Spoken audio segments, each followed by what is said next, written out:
新竹市长高虹安助理费的案件，二审贪污的部分封判无罪，封停职1年5个月了后，今仔日阁回到市政府上班。一透早就未少支持者到场甲迎接。高虹安致辞的时阵，是讲甲脑梗啊甜甜甜。 一路车支持者都围过来，加一档5个月，新竹市长高虹安总算复职。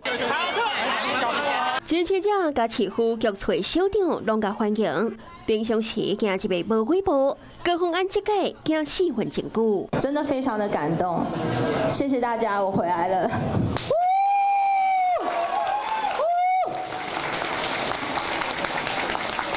讲无几句就后天，高虹安助理费案件二审结果平盘，高院撤销伊贪污罪，严过高检署将要讨论上诉，做一个判决出炉。依照法规，上告判决后20天内会当上诉。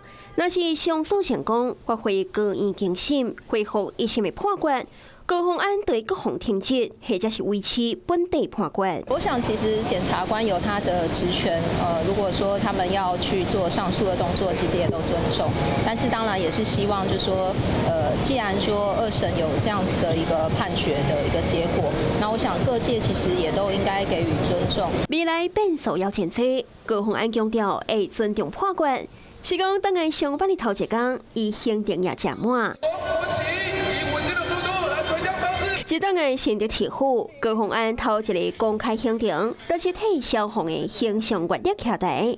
严格行程无看到代理市长邱成远，原来邱成远去日本参访，2个人暂时都未到。